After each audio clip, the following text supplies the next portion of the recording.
ಪರಮಪೂಜ್ಯ ಶ್ರೀ ಮುರುಗೇಂದ್ರ ಮಹಾಸ್ವಾಮಿಗಳು ವಿರಕ್ತ ಮಠ ಬೀಳೂರು ಲಿಂಗೈಕ್ಯದ ದುಃಖದ ಸುದ್ದಿ ತಿಳಿಯುತ್ತಿದ್ದಂತೆ ಮಾಜಿ ಡಿಸಿಎಂ ಹಾಗೂ ಅಥಣಿ ಶಾಸಕ ಲಕ್ಷ್ಮಣ್ ಸವದಿ ವಿದಾಯಕ ನಮನಗಳನ್ನು ಸಲ್ಲಿಸಿದರು.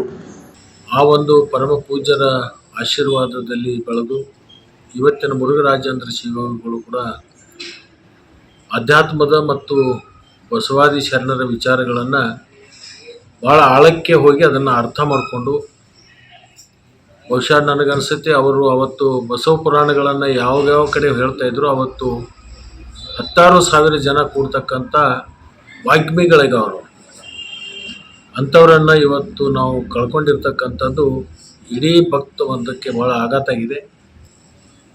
ಪರಮ ಪೂಜ್ಯರ ಆತ್ಮಕ್ಕೆ ಆ ಭಗವಂತ ಚಿರಶಾಂತಿಯನ್ನು ದಯಪಾಲಿಸಬೇಕು.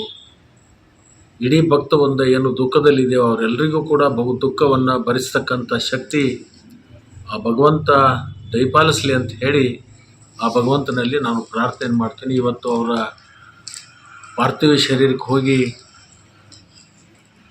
ಮಾಲೆಯನ್ನು ಧರಿಸಿ ಅವರಿಗೆ ವಿದಾಯ ನಮನಗಳನ್ನು ಸಲ್ಲಿಸಿ ಅವರ ಆಶೀರ್ವಾದವನ್ನು ಪಡ್ಕೊಳ್ಳಿಕ್ಕೆ ನಾವು ಹೋಗ್ತಾ ಇದ್ದೀವಿ. ಮಹಾತ್ಮರು ಯಾವಾಗಲೂ ದೇಹ ತ್ಯಾಗ ಮಾಡ್ತಾರೆ, ಆತ್ಮ ಶಾಶ್ವತವಾಗಿರುತ್ತೆ. ಪರಮ ಪೂಜ್ಯರು ಇವತ್ತು ದೇಹ ತ್ಯಾಗ ಮಾಡಿರ್ಬೋದು, ಆತ್ಮ ನಮ್ಮೆಲ್ಲರ ಜೊತೆಗೆ ಇರುತ್ತೆ. ಅವ್ರ ಸದಾ ಆಶೀರ್ವಾದ ಅವರ ಭಕ್ತ ವೃಂದಕ್ಕೆ ಕೊಡ್ತಾ ಇರ್ತಾರೋ ಅಂತಕ್ಕಂಥ ಒಂದು ಅಚಲವಾಗಿರ್ತಕ್ಕಂಥ ನಂಬಿಕೆ ನಮಗೆಲ್ಲರಿಗೂ ಇದೆ. ಅವ್ರ ಆತ್ಮಕ್ಕೆ ಚಿರಶಾಂತಿ ದಯಪಾಲಿಸಲಿ ಅಂತ ಹೇಳಿ ಭಗವಂತನಿಗೆ ಕೇಳಿಕೊಂಡು, ಬಸವ ಭಕ್ತರು ಶರಣ ತತ್ವಗಳ ಚಿಂತನೆಯನ್ನು ಪ್ರತಿಪಾದಿಸುತ್ತಾ ಪರಮ ಪೂಜ್ಯ ಶ್ರೀ ಮುರುಗೇಂದ್ರ ಮಹಾಸ್ವಾಮಿಗಳು ವಿರಕ್ತ ಮಠ ಬೀಳೂರು ಇವರು ಲಿಂಗೈಕ್ಯರಾದ ದುಃಖಕರ ಸುದ್ದಿ ಅತೀವ ನೋವು ತರಿಸಿದೆ. ಅದ್ವಿತೀಯ ವಿದ್ವಾಂಸರಾದ ಸ್ವಾಮಿಗಳು ಶರಣ ಸಾಹಿತ್ಯದ ಪ್ರಚಾರ ಪ್ರಸಾರಕ್ಕೆ ಮಹತ್ವದ ಸೇವೆ ಸಲ್ಲಿಸಿದ್ದಾರೆ.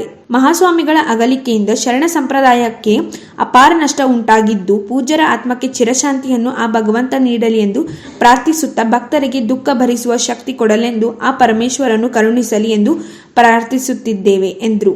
Uday Hosmani, KMM news, Chikkodi.